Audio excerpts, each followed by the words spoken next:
Hi, Assalamu alaikum. Good afternoon, ladies and gentlemen. Welcome to the webinar of Food Ingredients Asia. My name is Rose Chitanuwat. I'm the moderator to facilitate the session today.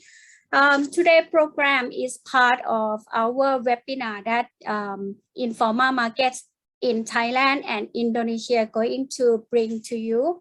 We are having together 3 sessions. Start from today. Pak Adi Lukman from GAPME, he is going to talk on the F&B demand in Indonesia 2021. What's next to prepare for reopening the business after pandemic? And also we also will have the next session on this Friday, focus on the same topics for the Philippines, and next week to be about Thailand food and beverage industry in Thailand.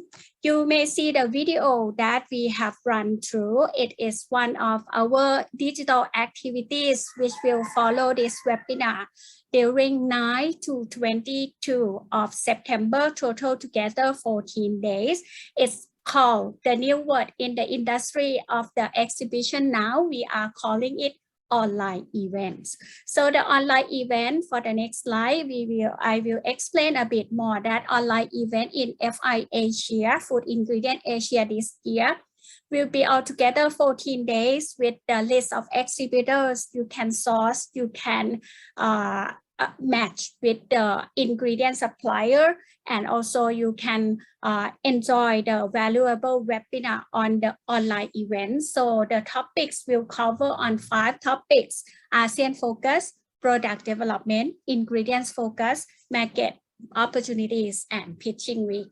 So before we are going to start for the session today, I would like to thank you, all of you, for your passions on the problem on the technology on the Zoom today. I apologize on behalf of the speaker and even from informal markets.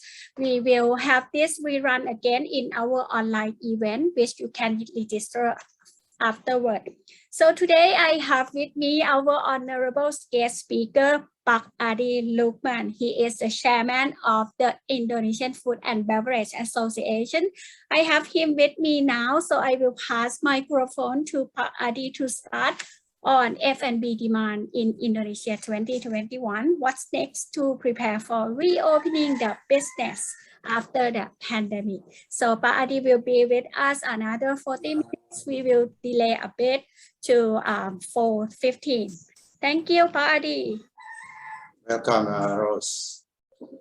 Okay, thank you for Food Ingredients Asia and also Informal Markets for inviting me, sharing during the pandemic. We still have the opportunity to meet each other, even though through the online webinar. Okay, today, as a request by the committee of the Food Ingredients Asia, I would like to share with all of you about the F&B demands in Indonesia for 2021 and what next to preparing for reopen the business after pandemic. Okay, I will share the presentations.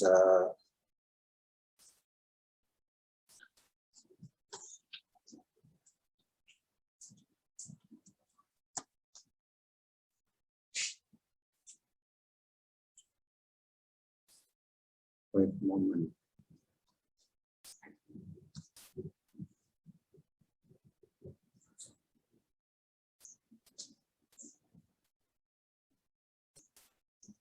Okay, ladies and gentlemen, thank you for attending this webinar with Food Ingredients Asia and also Informal Markets.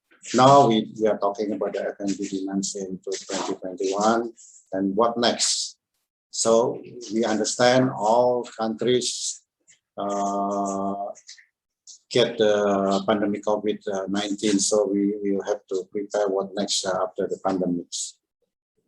Before that, what next, I would like to share with you about the F&B industries in Indonesia.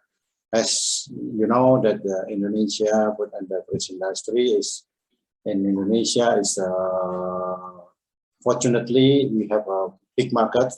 We have the fourth largest population in the world, and also the expenditure per capita for Indonesian peoples in average for the food is around 49.22%, and processed food contribute about 16.87%. So this is quite a big market and also big opportunity for the food industry to contribute in the preparing and provide the food and beverage for the Indonesian people. And we have Indonesia, we have for the 2045 years, which is Indonesia 100 years.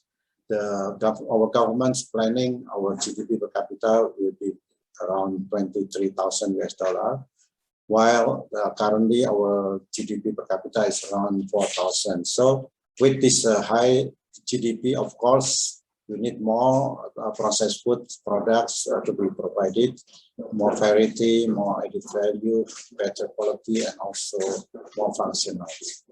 And of course, during the pandemic, the household consumptions a little bit contractions last year, but this year, from the first quarter to second quarter, we have positive growth for the household consumption, already positive 5.93%. So during the pandemic, we are lucky to our household consumption increase growth positively. And because the household consumption is contributed quite significant to the GDP, it's around 57.66%. And also, fortunately, our industry growth also positive. The second quarter, we grew 2.95%.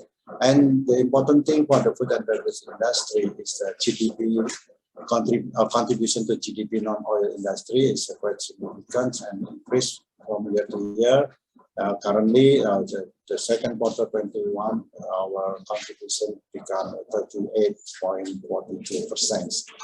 So the food and beverage industry plays an important role in the food availability in Indonesia, and of course, they contribute to the economy. This is showing you the investment in food and beverage industry. Last year, fortunately, foreign direct investment growth 25%. It's quite significant growth, and unfortunately for the domestic at minus 23%. But in total, our investment in food and beverage industry almost the same as the previous years. And this year, until first semester, foreign direct investment in growth around 47%. So it's very good growth, even though the domestic at minus 18%. So we have an optimism that the food and beverage industry will be better from time to time. And the important thing is the foreign investors are more optimistic about the prospect for the food and beverage industry in Indonesia. Export also growing. Last year, our growth is around 14%, from 27 billion US dollar to 31 billion US dollar.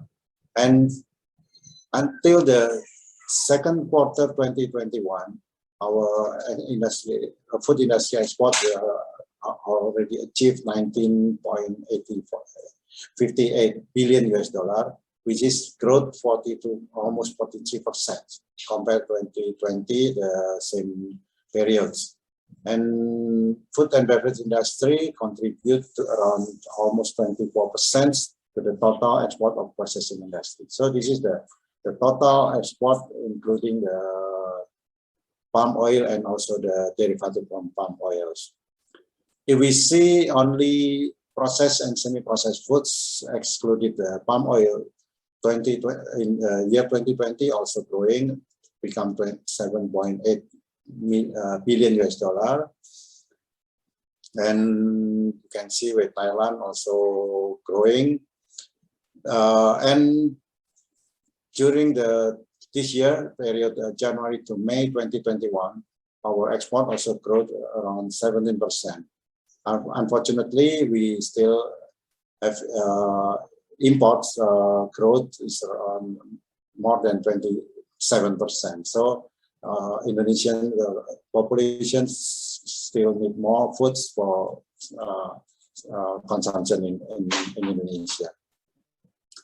This is just showing you the top 20 export countries semi-processing processed food in Indonesia with the country partner trade country partners, and this is import from the top 20 import countries for semi-processing processed foods.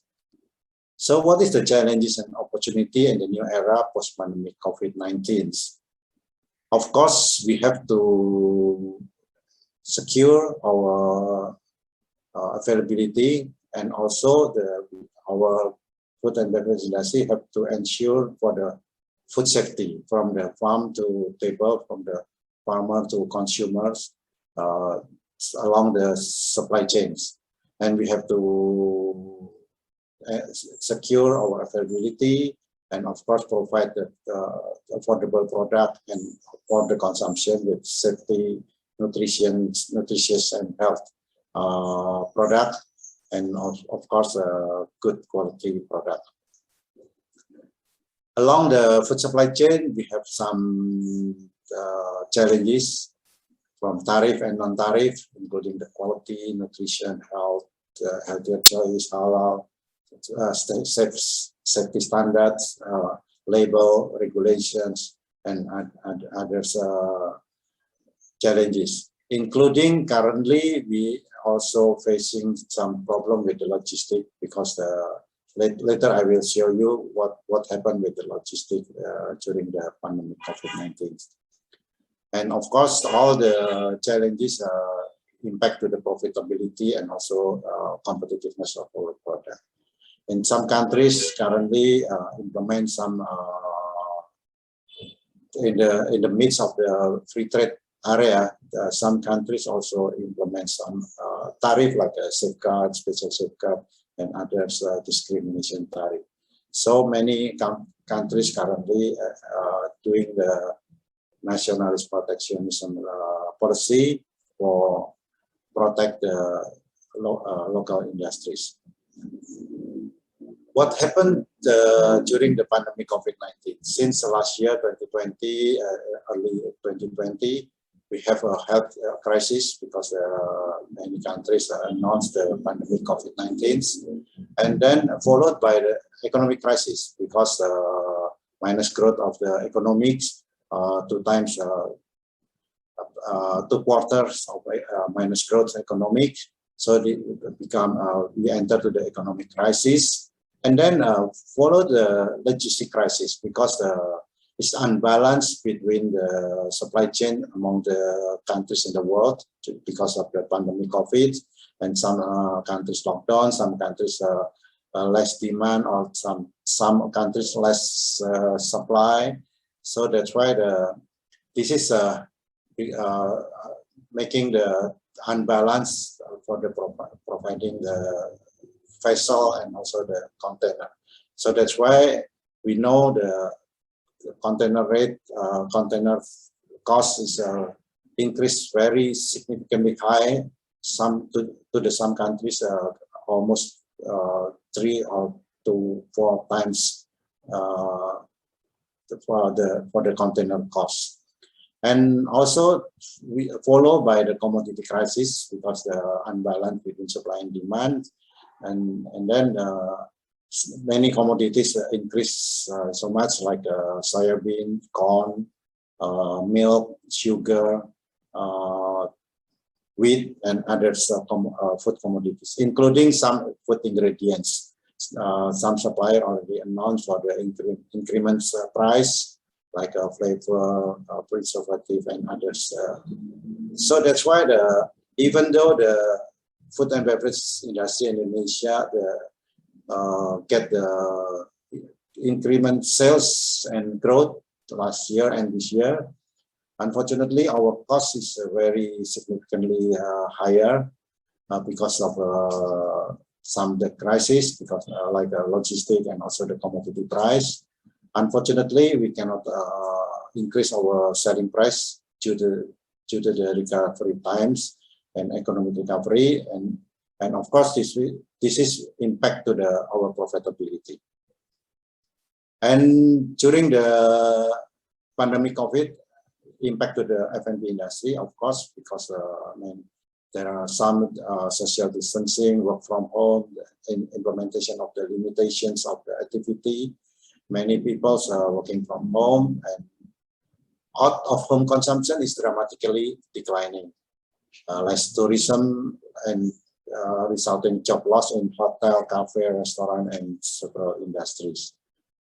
Fortunately, there are some increased consumption of certain products category during the work from home, like the milk and meat products, derivatives, spices, cooking oil, flour, biscuit, instant food, and other nutritional foods. And some disrupted supply chain for fresh distribution is happened.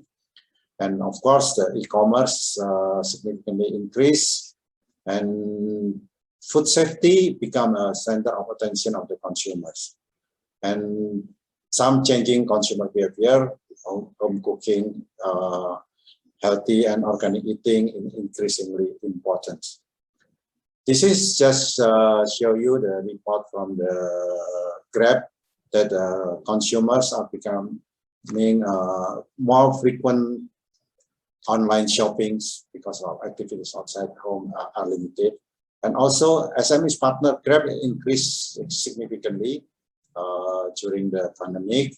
And also the data showing that the consumers prefer to eat healthy foods during the pandemics, and confectionery orders decrease, and consumers prefer to eat snack. Also, the snacking time during the work from home is increased as reported, and lunch order also increased during the pandemic. And what happened? The people become also more willing to share. Empathy psychology is increased during the pandemic. And also the reported that during the COVID-19 pandemic, positive side effect is a consumer's transaction patterns, because mediums and micro, small and medium enterprises reported that they are accustomed to digital transaction, and also online sales of staple increased by significantly, reported more than 350% during the coronavirus pandemic.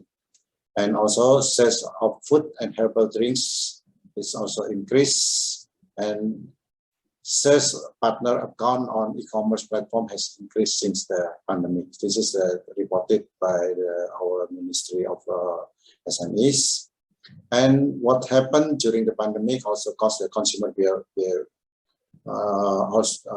also impacted the consumer behaviors and also financial conditions. There are 4 big mega shift consumer behavior as reported by the experts, like a stay-at-home lifestyle is, and also empathic society, as reported that many people increase the empathic society, and go virtual is become a new normal, and back to the bottom of the pyramids, because for the self-actualization to the base of pyramid is a physiological needs such as food and health.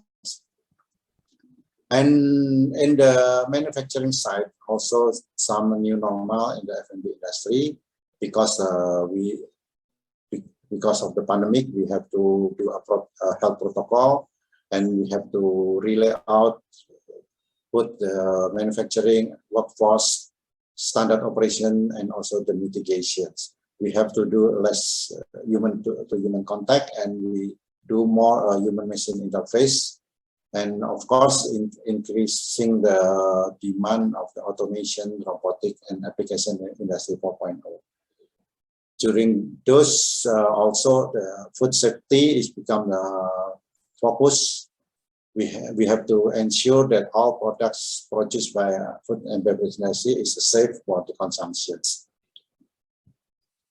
And so because of those, and also government already announced for the implementation the Industry 4.0 with in Indonesia, we call it Making Indonesia 4.0 programs. Since 2018, government announced this program. And fortunately, during the pandemic, this has become a priority for the manufacturing because we have to do health protocols properly. And we have some guidance for the implementing Industry 4.0 under the Making Indonesia programs for 7 category sector from the food and beverage, textile, automotive, chemical, electronic, pharmacy, and also medical devices. And what is the challenging in the implementation of the Industry 4.0? Because we need to do less human-to-human contact, we have to do more automation, robotic, and human-machine interface. And of course, we need advanced human skill for, with the competence certificate and also digital skill. The challenging is, of course, the data center, sufficiency data center, with sufficient capacity, safe and affordable. Also, cybersecurity is a challenging. Infrastructure network in internet, power supply, technology providers, innovations, the regulations, and also, of course, the capital for investment. This is challenging in the implementing of the 4.0 in Indonesia. As surveyed by McKinsey, what is the challenging in the accelerating Industry 4.0 during the pandemic? Reported that 74% of the companies are stuck in a pilot trap when it comes to implement of Industry 4.0. And 56% of the participants were constrained in their ability to respond to COVID-19 in absence of the digital technologies. And 33% of the respondents expect full recovery of manufacturing and supply chain to take at least 1 year. So the companies have been forced to rethink the direction of their operational strategies, changing both the business issues they want to address and the Industry 4.0 technology they used to do. There are 4 durable shifts in the manufacturing and supply chain are needed to navigate the uncertainty and capture growth. So the first is agility and customer centricity. And then the second is supply chain resilience. And the third is speed and productivity. And fourth is eco-efficiency. So the fourth shift in the manufacturing has become our focus to make our industry more productive and efficient. And based on the survey and also the study of the McKinsey, there are more than 120 billion US dollar can be made by companies in Indonesia with the right Industry 4.0 implementation by 2024. So this is the opportunity for implementing the Industry 4.0 with a triple transformation approach and can help the scale Industry 4.0 implementation from the business, technology, and organizations. And this is just a reporting also that during the pandemic, food safety become a focus, and food and implementing of Industry 4.0 can help for the traceability in the food safety aspect. So this is just a sample the implementation of food Industry 4.0 in the food safety and traceability. And of course, as reported by US FDA, that US FDA also implement in the new era of smarter food safety blueprint is centered around the 4 core elements. So the technology, smarter tools, and approach for the prevention and outbreak response is become the focus, and also technology-enabled traceability and new business models and retail modernizations and also food safety cultures become the focus in the new era smarter foods implemented by USFDA. I believe that many countries will follow these policies because this is very important to implement and traceability for food safety in the food and beverage trade in the global market. And due to this implementation of Industry 4.0, Ministry of Industry established what we call it a digital capability center in partnership with McKinsey, and already launched Indonesia, what we call it the PD, Pusat Industri Data Indonesia 4.0, the capability, what we call it the data center, and also this is for the networking in implementing Industry 4.0 in Indonesia. And of course, after the pandemic, government support is very important. Parallel with during the pandemic, government already released what we call it the omnibus law. This is one of the policy of the governments to improve the productivity, improve the job creations, and also the more opportunities to invite investor coming to Indonesia with the ease of doing business. And of course, the government simplified and amend more than 76 laws and eliminate more than 4,450 central government regulation and more than 50,000 regional governments regulations under this omnibus law programs. And this omnibus law program consists of 11 cluster with 15 chapters and 186 articles. So to make a more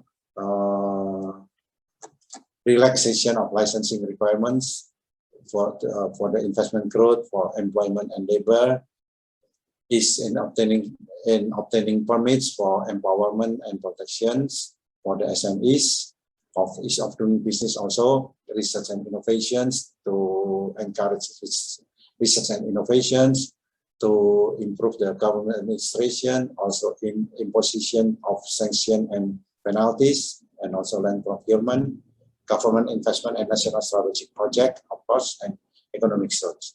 With this omnibus law, government already implement what we call it the 45 government regulation and 4 president decree for the implementation. So this is very important from the government support, especially during the pandemic COVID and national economic recovery. And of course, governments also accelerate the recovery and reforms with the policy directions. This is very important because the recovery of industry, trade, tourism, and investment, it become the priority, and also reform the national health system, reform the social protection system, and also disaster resilience system reforms. And government, of course, give a policy direction for handling the impact of the COVID-19 with the 3 stages of strategy. First is economic rescue, already done last year, and also currently we are in the midst of the economic recovery in 2021. And of course, for the next year, we are in the economic recovery and structural reform. So that's why the recovery of industry, trade, tourism, and investment become the priority and very important, including food and beverage industry in this area. So that's why we have to work together hand in hand. We have to build the ecosystem in Indonesia to build the resilience, affordable, and competitive global value chain for the food and beverage and agro industry in Indonesia. We need collaboration in sustainable raw materials because in raw material we still have to import some raw materials. So that's why we have a resource from the local and imports, and we have to need more conducive and policy and regulations. Fortunately, government already released what we call it the omnibus law with government implementation and government regulation, and also the presidential decree for the implementation. We need policy and regulation consistent, synchronized, and also collaborations. And the government also already support with innovation and technology, like making Indonesia 4.0, and also the incentive and through the super tax deductions for accelerate the economic recovery. And of government also support for the human capital with the reform of the educations and engagement between the education and the industries, and also government support with the development of an infrastructure and logistics to make all the ecosystem become a whole for the resilience, affordable, and competitive for global value chains. With those support, fortunately, our from manufacturing index for the food and beverage industry become better and better from time to time during the recovery, economic recovery, and of course also that is the data based on the Indonesian Bank that the food and beverage industry index is already above the 50 as a threshold, and in industry and as a whole also showing a better condition compared to last year, even though in July a little bit slowed down. So this is show that the industrial sector and food and industry have begun to improve, and manufacturing activities are heading towards a process of economic recovery. Unfortunately, restrictions on activities to the second wave of COVID-19 caused us slightly down in July. But we still have optimistic outlook for the 2021 and beyond, because we believe that economy will be better compared to the 2020. We believe that 2020 is the worst, and consumptions towards the normal mode, because the adaptation of the consumers are already done. We have experience during the 2020 last year during the pandemic, and also the government support purchasing power of the medium-low income class, and because the government support with the budget to support the medium-low income class, and for the upper middle class, we believe that they will spending. And they have money, they have buying power, and they will spending during the new normal, because less fear compared to last year. And of course, we have millennials and Generation Z that they like to try a new product and experience. So this is the opportunity for food and beverage industry to innovate a new products for serving the millennials generations. And of course, with the support and consistency of the governments and economic recovery program, we believe that our economic will be better for this year and beyond. Governments for this year's planning the growth around 3.7 to 4.5%. This is our president's announced in August 21. And IMF also predict Indonesia economic growth become 4.3%. And so that's why we optimistic economic growth will be better than 2020. And the export market also, as I showed you, that the export market will be stable and or even growing. And domestic markets also growing in several sectors. And we believe the F&B industry growth will be around 5 to 7% in 2021. And we have optimistic that 2022, our economic growth become 5 to 5.5%, as stated by our president this August. So that's why we believe that all can be achieved with collaboration from all stakeholders. Thank you very much for your attentions, and let us have discussions during the session. Thank you very Yes. much. Pak Adit, thank you very much. Many interesting figure I would ask, and there is few questions come from YouTube and also through this Zoom channel. So firstly, before I'm going to cover on those questions, Pak Adit, may I ask you to have like short brief about the COVID situation in Indonesia and how is the vaccination rate in Indonesia, because I think this would lead to why the number or the recovery phase seems to be very promising. Yeah. Okay. Thank you. Yes, many countries believe that vaccination will become a game changer in the economic recovery, including Indonesia believe that. And fortunately, in Jakarta, in the central city,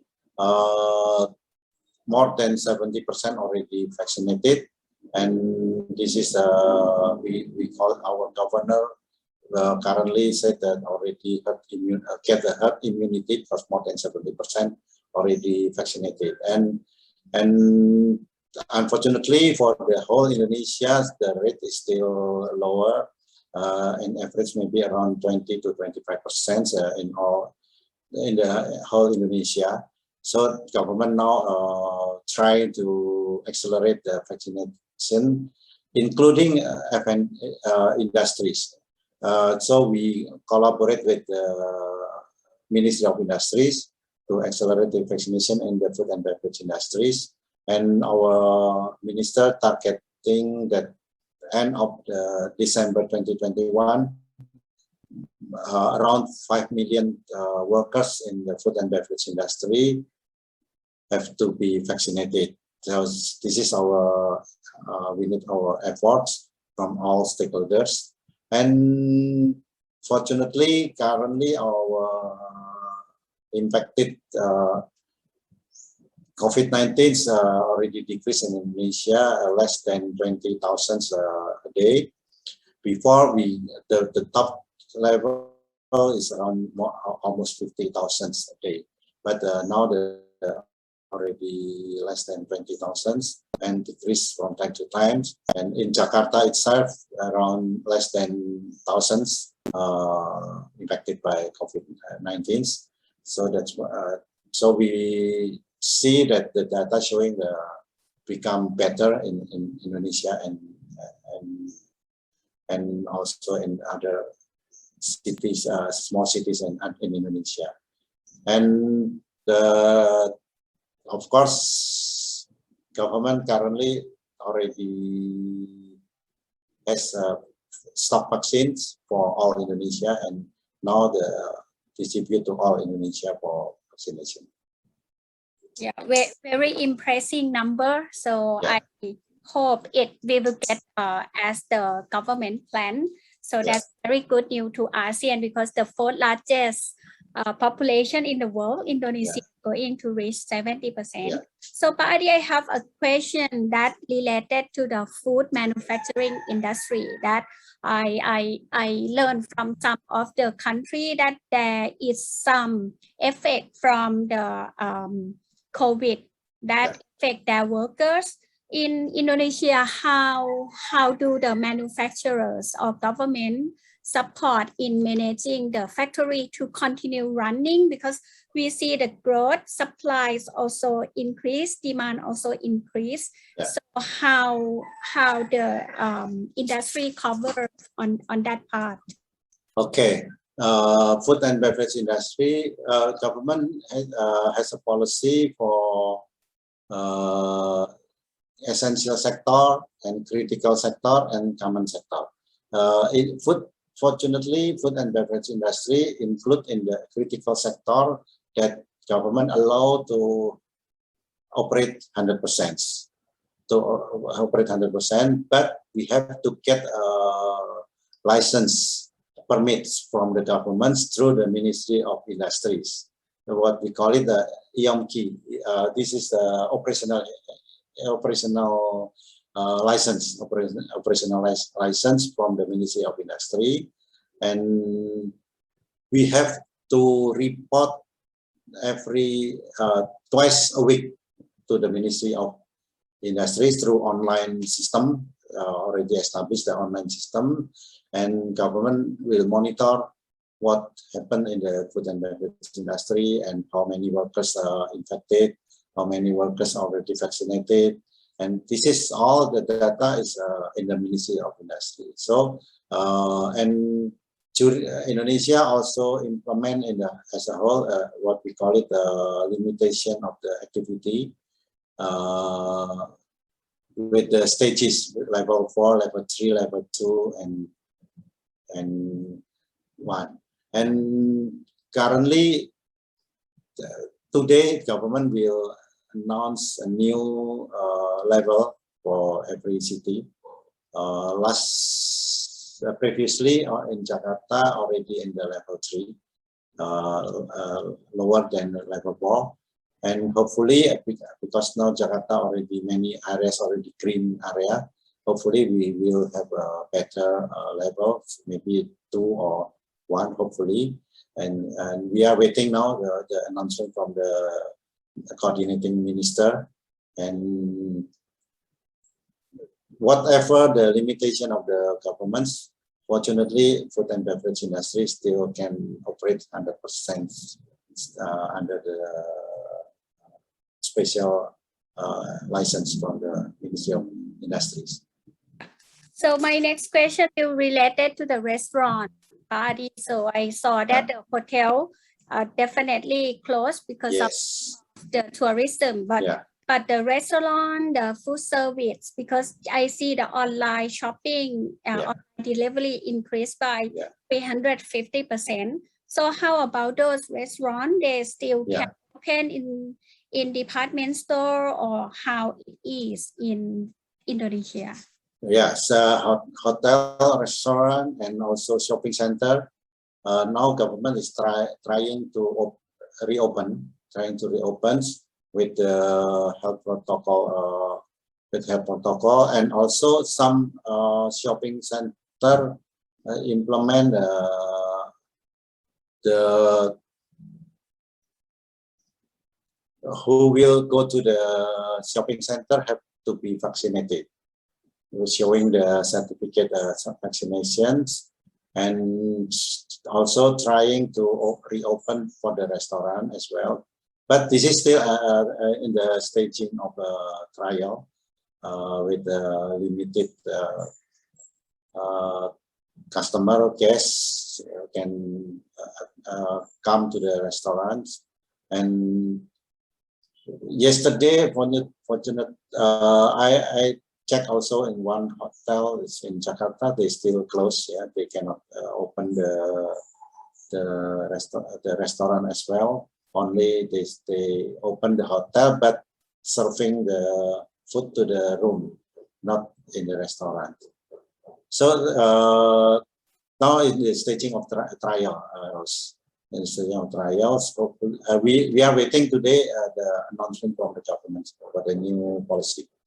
So I assume that those will start with the city that already have 70% vaccination. Yes, like Jakarta, right? Yeah. Okay. So Pak Adi, there is one question from the audience from your figure that you show the double-digit growth. 14%. The audience would like to know whether that is because of the price is increasing or the volume is increasing, and that even it increasing by volume, it is because of panic buying pattern, or how you see or interpret that number? Yeah. Okay. Both support both volume and price. And several countries, they need more food because they less productions. So that's why this is one of the points that some countries need more volume for food and beverage. So not only price but also volume. The next question The next question, I think you touch a bit on the industry 4.0, but the audience would like to know that can you give any example that the government start working on Indonesia 4.0? That is any rules or new policy that already apply with the food producer? Yeah. Okay. The government's announced implementing Industry 4.0 since April 2018. 2018, yes. we call it the Making Indonesia 4.0, and government give us some support from the training of the manager. What we call government said this is a transformer managers. So many training and also many also governments establish what we call it lighting house as a training centers in the several industries. Collaboration with the provider technologies, and also government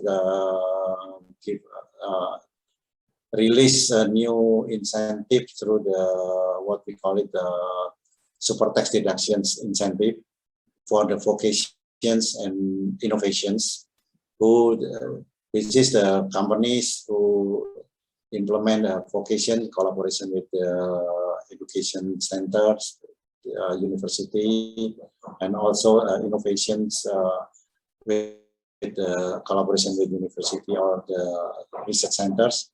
Government will reduce the tax for companies to implement. And for the SMEs, government also support with the subsidy, the buying for the machinery, renewal machinery for the SMEs, or until 40%,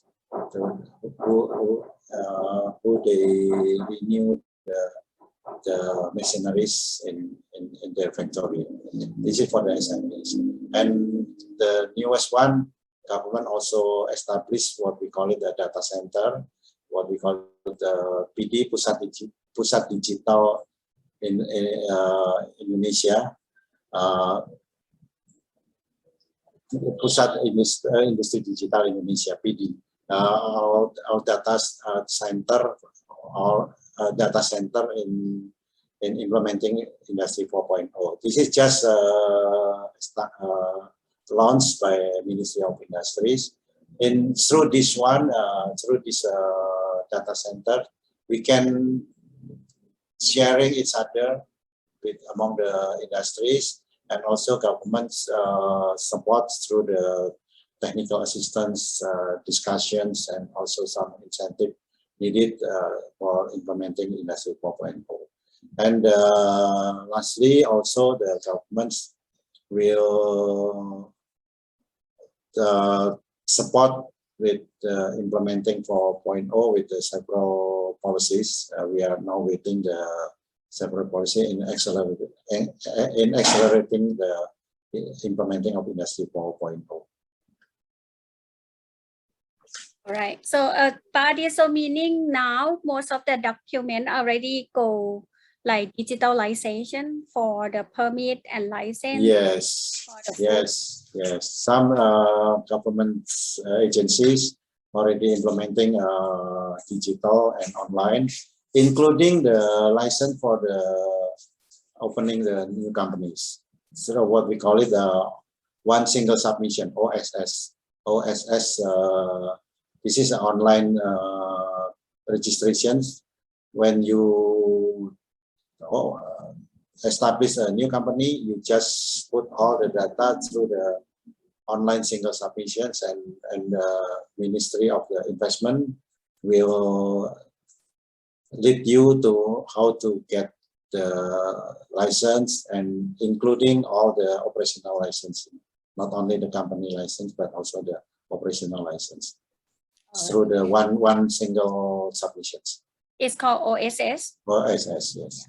So the next question, Padi, on the I think you have on the your last slide on Mr. Kitchen. He asks about how much money has Indonesian government pumped into the economy to support food supply sector.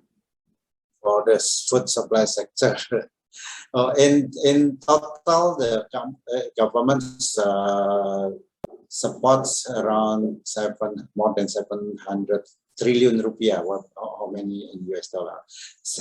More than 700 trillion US dollar, and almost more than 50% support for the SMEs. And for the companies, government support almost around 100 trillion rupiah for capital, for the economic recoveries, and also for incentive, including tax incentive and others incentive.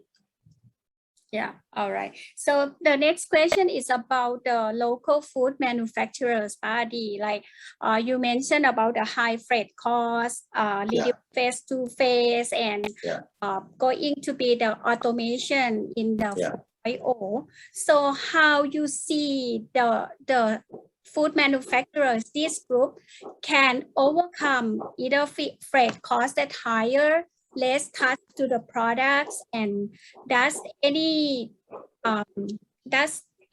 happen with this group, or this group still can supply into domestic market?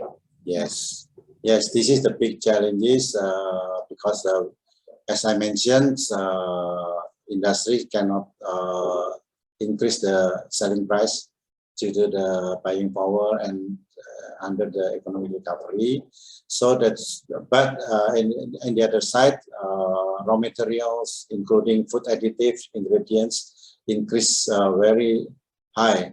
And so what we do to overcome is, of course, we have to do more efficient in the processing, including now we are implement some technologies, robotic automations to reduce the cost.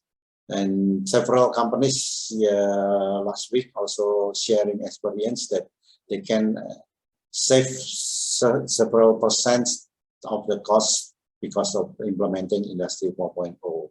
And of course, we have to look for a new ingredients for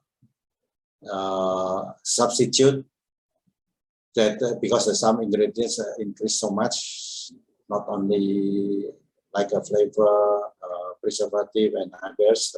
Some flavor reported increase almost 20 to 30% during the pandemic. So that's why we do hope during the food ingredients Asia, many suppliers can show the new ingredients to support our industries, Ross, and we do hope exhibitor can collaborate with us to overcome this. This is very important. On the other side, we cannot increase the selling price, but we need more affordable ingredients. So that's why the food ingredients show is very important this time. I do hope many guests, many industries coming, and many exhibitors can support us with more affordable ingredients to survive. I think that every country in ASEAN, we face the same problem that we import a lot of ingredients. I would say 85% up, and we have a lot of resource. We export and then they produce and we import back. So I think the Industry 4.0 and the way international collaboration, technology transfer would help all of us, I would say, in ASEAN to be the self-sufficient in ingredient in future. Otherwise, it's quite difficult for us to cover with the cost. Yes. So please ask your exhibitor to provide more affordable ingredients. Definitely, but at the end, it has to go back to the food safety. That is the big parameter in the pandemic. Food safety, of course, is the first. So the next question, Pa Adi, I think you show in the slide. However, I will let you cover it again on which segment of food and beverage products show growth during the pandemic, and any new type of product that launched in the pandemic that you see. Yeah, okay.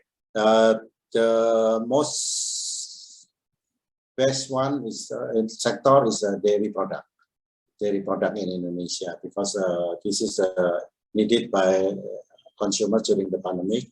And as I reported, the investment in Indonesia, especially for foreign investment, increased very high, because this investment in the dairy industries. And another is spices, flour, and also functional foods, and also food with fortification is increased so much during the pandemic, because many people, many consumers now focus on health, so they need more food with health ingredients to support their immune, to support their health, better health. And also some snack also increase in Indonesia. Maybe during the pandemic, we work from home. Snacking is one of the Yes, I saw one one of of the the growth. Yeah. Yes, the snacking, because we have more time for snacking with while working. So this is a new normal, I think. Yeah. So meaning to say, customer are more focused on the health concern, Yes. food hygiene, food safety. Yeah. And you mentioned one thing, that in the pandemic, you found that there is more empathy happen in the social, Yes. in the Yeah. society, like when people have self-actualization, we start to share and support those who get affected by COVID. That's very nice to hear. I think it's happened around the world. And come to the last question, Pa Adi. You mentioned all this about food safety. Then you mentioned about 2045. Indonesia expect to have like 319 million, which is about 18% growth. Yes. From today. How is the long-term policy that you foresee that would happen in terms of adjust on the food safety, food security, or self-sustain, or even sustainability approach? You have give our audience the idea moving. Okay. Based on my experience in developed countries with high GDP, the consumers always looking for the best quality of foods, nutrition food, and also support the health. And if Indonesian GDP become higher, and of course Indonesian consumer also will look for the better quality of products. Not price maybe is not a priority, but quality, function of the food is number one for Indonesian consumers' choice. And so that's why, besides the staple foods, of course, Indonesian consumer will looking for the more varied food products. So this is an opportunity I see in Indonesia, and of course, support by the increment of the populations. And predicted in 2045, our population become more than 300 million populations. Currently around 270, and of course, this is a big market. And with the support of the governments, we believe that our industry will grow from time to time. This is proven, because during the pandemic, we still can grow 1.58% last year.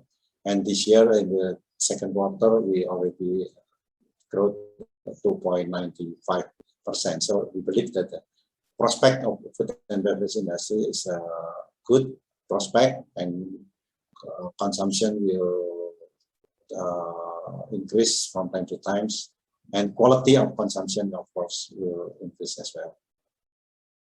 Yeah, I think because Indonesia also have a lot of millennial and Yeah. generous Set yeah. in the country, Yeah. not like other country in ASEAN that having aging population more. Yeah. Yeah. So, More than 53% in Indonesia population is millennial and Gen Z. wow. Yeah, that is really the opportunity. Yes. So I hope in the near future, Indonesia will welcome more international products, not just only the domestic, and Okay. then we can have opportunity to do like kind of collaboration in ASEAN more and more. Okay. And I would say that the surplus of import already shows that Indonesia open for ingredients from outside ASEAN as well. Yeah. Yeah. Okay. Thank you. All right. So to my audience today, I would like to thank you for being with us here with Pa Adi. I would like to thank you on behalf of the audience to Pa Adi. And anyone want to see the rerun, you can go to our online event, which will be open soon. And for those who are interested and looking forward to hear from Pa Adi more, we can see during the online event. And next, on this week, on 27, we are going to meet with the expert from Philippines to learn more about it. So today, I would like to thank you, everyone. Thank you, Pa Adi, and thank you for all the presentation, all the questions. Thank you very much, and see you on 27. See you, everybody, and get success for all of us, and stay safe and healthy. Thank you. Thank you.